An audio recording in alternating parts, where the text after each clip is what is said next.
성탄절 특집 사복음서 말씀을 읽고 있습니다. 오늘은 12월 15일입니다. 밖에 눈도 펄펄 내리고 있고요. 오늘 이번 주가 이제 피크입니다. 다음 주는 이제 드디어 성탄 이브가 돌아오거든요. 그때까지 이제 오늘 누가복음을 다 읽고 마가복음을 이제 시작하려고 합니다. 누가복음이 이제 2장 정도 남았거든요. 그래서 마가복음을 이번 주 안에 다 읽고, 그리고 다음 주에는 마태복음을 본격적으로 읽어서 예수님 맞이함을 말씀으로 선물해드리고, 또 저에게도 하나님이 내려주시는 말씀의 은혜를 소망합니다. 자, 그러면 아빠가 읽어주는 성탄절 특집 사복음서 말씀, 예수님의 그 공생의 사역의 전반의 말씀들을 이 사복음서 안에서 진주와 같은 말씀들을 찾아보길 바랍니다. 또 여러분들에게도 귀한 내용의 말고에 말씀이 육신이 되신 예수 그리스도의 그 말씀으로 가득 채우는 성탄절이 되길 이 시간 축복합니다. 자, 그러면 누가복음 이제 2장 남았습니다. 23, 24장. 그래서 내친김에 읽고 나서 바로 마가복음까지 들어갈 수 있으면 들어가 보도록 하겠습니다. 자, 봉독하겠습니다. 누가복음 23장. 그 후에 그들 모두가 예수를 빌라도에게 끌고 가서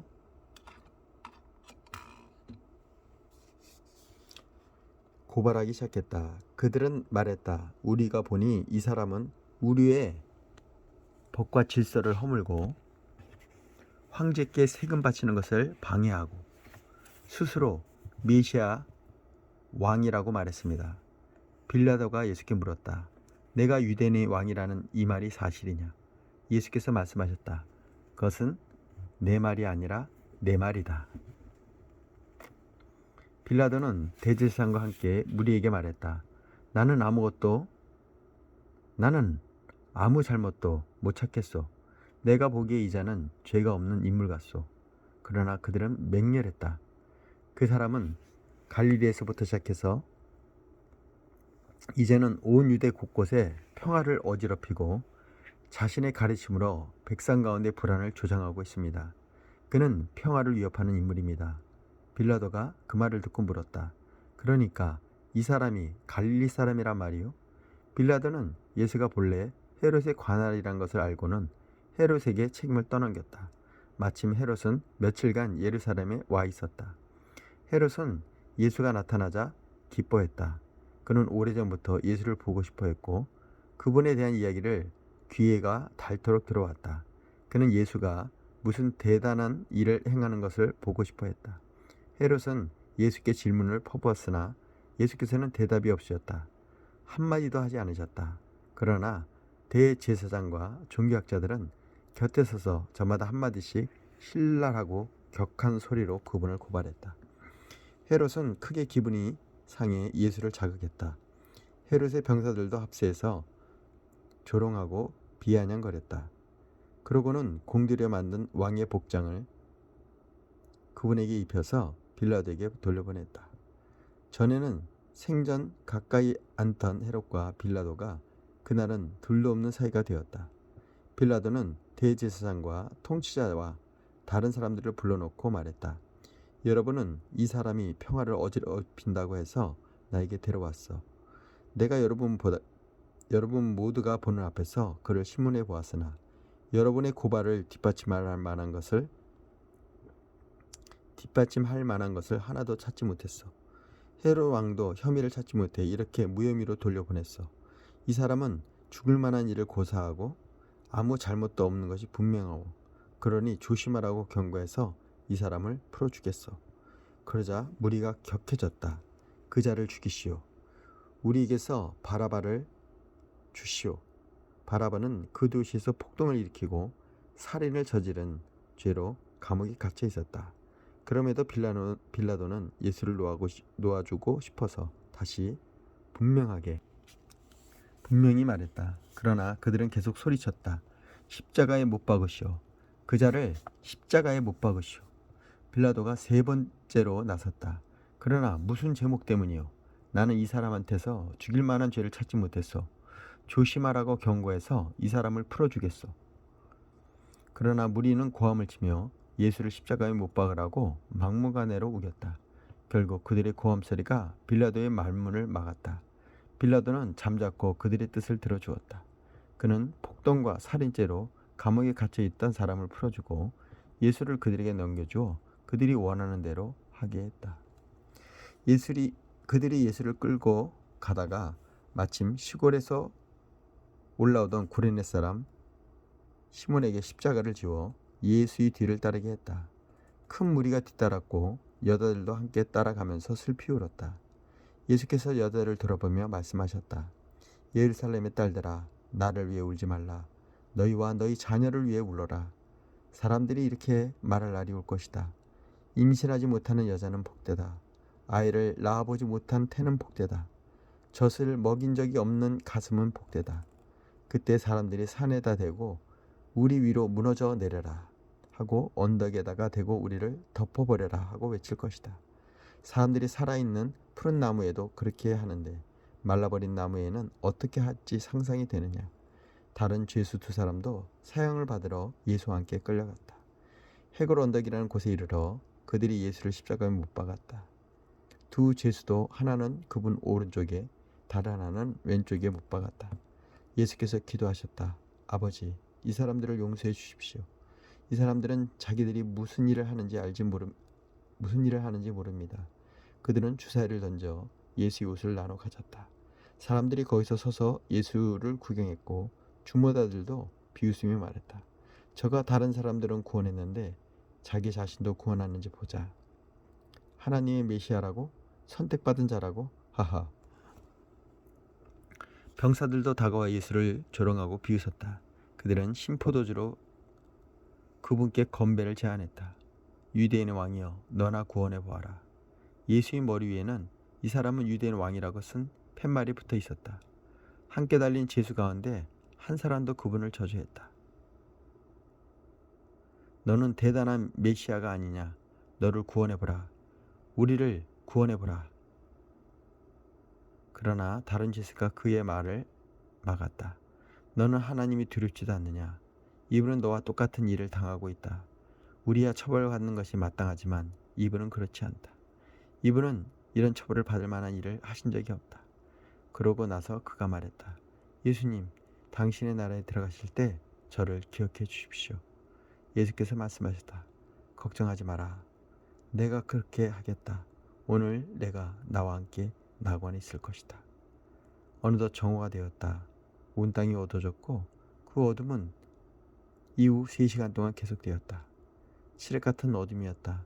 성전의 휘장 한가운데서 찢어졌다. 예수께서 큰 소리로 부르짖으셨다. 아버지, 내 생명을 아버지 손에 맡깁니다. 그 말을 하시고 예수께서 숨을 거두셨다.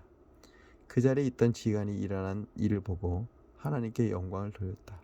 이 사람은 죄 없는 사람이었다. 선하고 죄 없는 사람이었다. 그 광경을 구경하고 모인 사람들도 일제히 일어난 일을 보고는 모두 비탄에 잠긴 채 집으로 돌아갔다. 예수를 아는 사람들과 갈릴리에서부터 그분을 따라온 여자들은 숙연한 마음으로 멀찍이 서서 지켜보았다. 유대 최고의 의원으로 요셉이라는 사람이 있는데 그는 마음이 선하고 성품이 어진 사람이었다. 그는 의회의 계획과 행동에 찬동하지 않았다. 유대인 동네 아리마대의 고향인 그는 하나님 나라를 간절히 기다리며 살아온 사람이었다. 그가 빌라도에게 가서 예수의 시신을 고르게 해달라고 청했다. 요셉은 기분은 십자가에 내려 세마포 수에 싸서 아직도 사용하지 적이 없는 바위를 깎아서 만든 무덤에 그분을 모셔두었다. 그날은 안식일 전날이었고 안식일이 막 시작될 무렵이었다. 갈릴리에서부터 예수를 늘 따라다닌 여자들이 뒤따라가서 예수의 시신을 모셔둔 무덤을 보았다. 그리고는 돌아서서 장례용 향료와 향유를 준비했다. 그들은 계명대로 안식일에 조용히 쉬었다. 일요일 새벽에 여자들은 미리 준비두었던 장례용 향료를 가지고 무덤으로 갔다. 자, 누가복음 24장입니다. 그들은 무덤 입구를 막은 돌이 옮겨져 있는 것을 발견하고 안으로 들어갔다. 그런데 안에 들어가 보니 주 예수의 시신이 보이지 않았다. 그들은 어찌된 영문인지 몰라 당황했다. 그때 온몸에 광채가 나는 두 사람이 갑자기 나타나 그들 곁에 섰다. 여자들은 두려워서 엎드려 경배했다. 그들이 말했다. 어째서 너희는 살아계신 분을 무덤에서 찾고 있느냐? 그분은 여기 계시지 않고 다시 살아나셨다.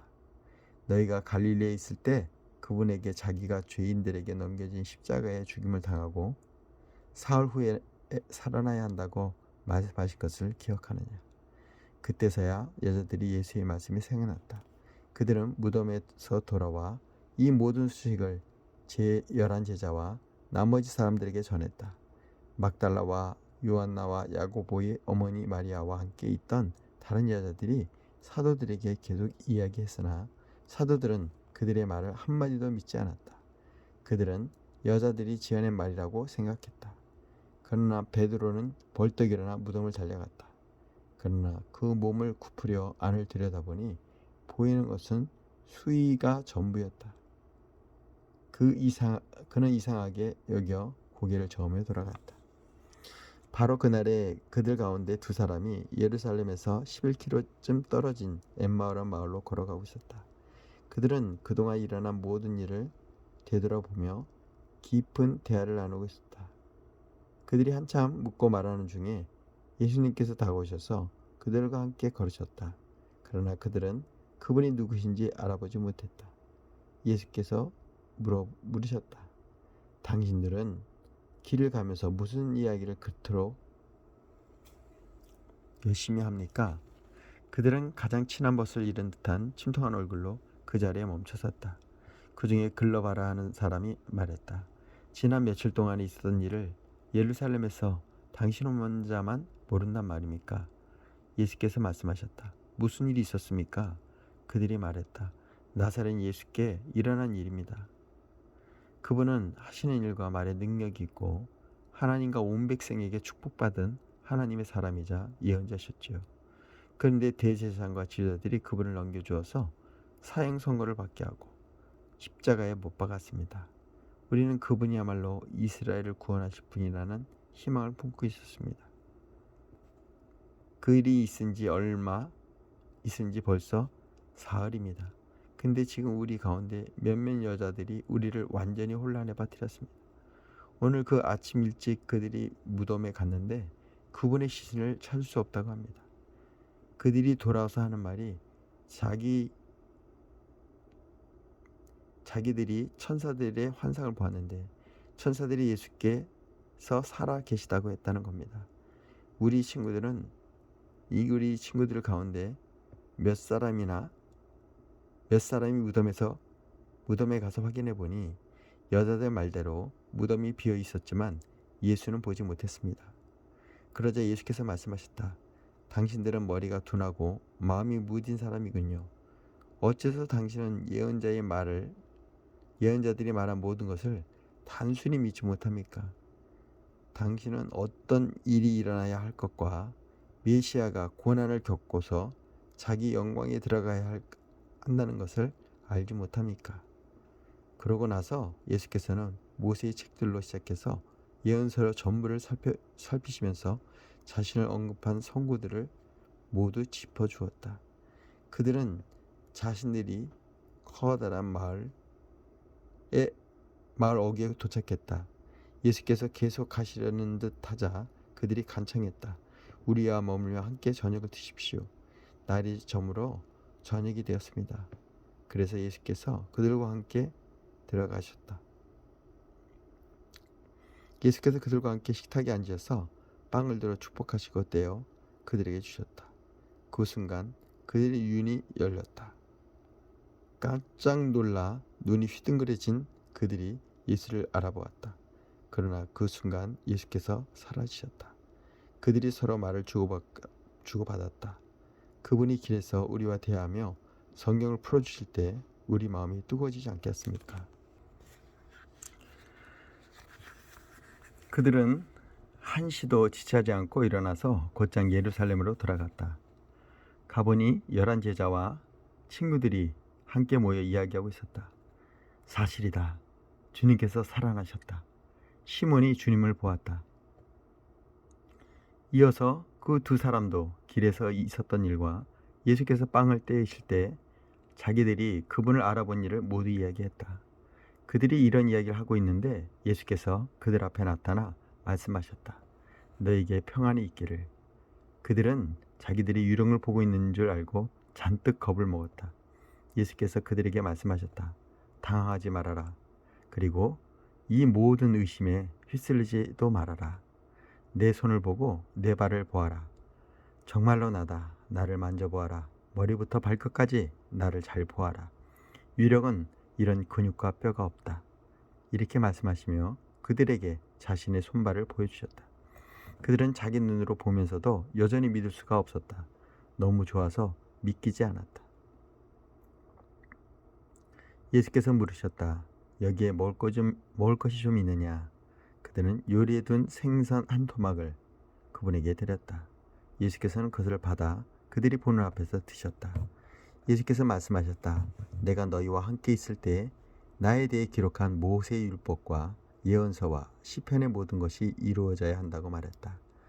예수께서는 계속해서 그들이 하나님의 말씀을 깨닫도록 이해력을 넓혀주시고 성경을 어떻게 읽어야 하는지 설명해 주셨다. 그분께서 말씀하셨다. 너희가 아는 것처럼 이렇게 기록되어 있다. 메시아가 고난을 겪고 사흘째 되는 날에 죽은 자들 가운데 살아나며 죄의 용서를 통한 전적인 삶의 변화가 이곳 예루살렘부터 시작해 모든 민족에게까지 그분의 이름으로 선포될 것이다. 너희는 그것을 보고 들은 첫 증인들이다. 이제부터가 매우 중요하다. 내 아버지께서 약속하신 것을 내가 너에게 보내주겠다. 너희는 그분이 오셔서 위로부터 오는 능력을 입을 때까지 이 성에 머물러 있어라. 예수께서 그들을 데리고 성에 나가 베다니로 가셨다. 예수께서 손을 들어 그들을 축복하시고 그들을 떠나 하늘로 들려 올라가셨다. 할렐루야입니다.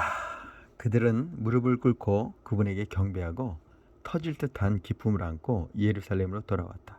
그들은 하나님을 찬양하면서 모든 시간을 성전에서 보냈다. 자, 이로써 누가복음 24장까지 봉독했습니다. 자, 그러면 제가 지금 마가복음으로 바로 들어가도록 하겠습니다. 이렇게 많이 읽었어요. 세상에. 자, 마가복음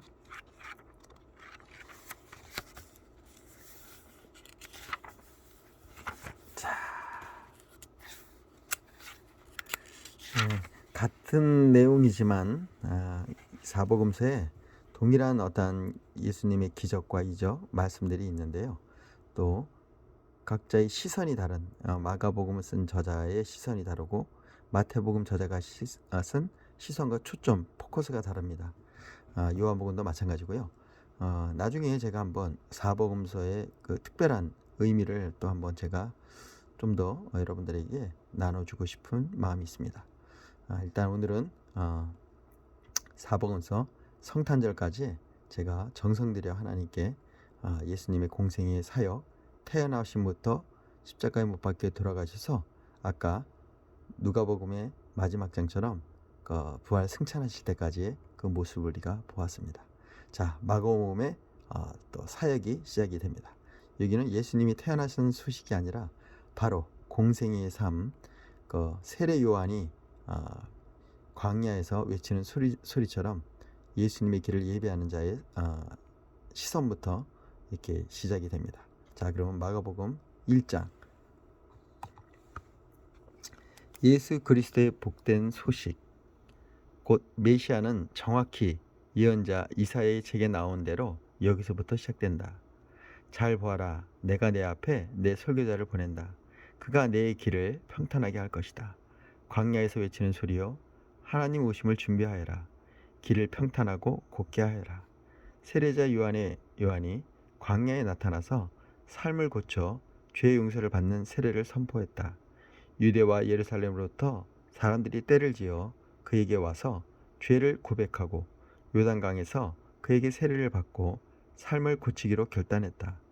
요한은 낙타털로 된 옷을 입고 허리에 가죽띠를 둘렀다. 그리고 메뚜기와 야생꿀을 먹었다. 요한이 이렇게 전했다. 진짜는 이제부터다.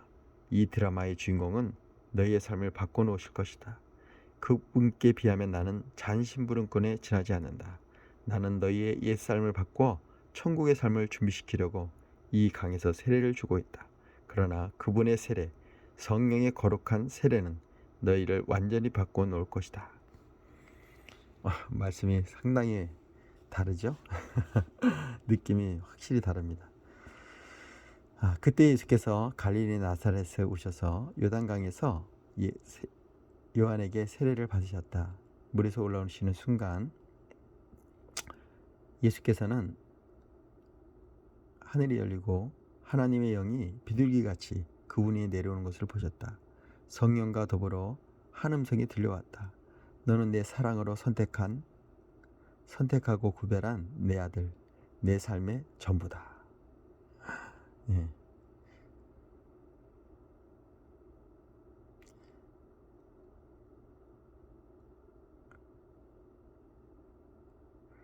원래 개역개정에는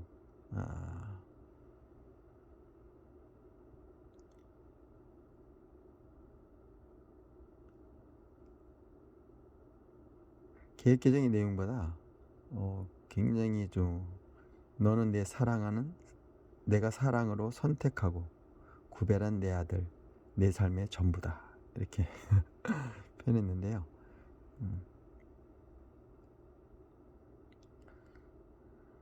더 뉘앙스가 좀 더 강하다고 해야 되나요? 예, 풀어서 말을 쓰기 때문에 좀 더 이렇게 스며 들어오는 느낌이 듭니다. 자, 너는 내 사랑으로 선택하고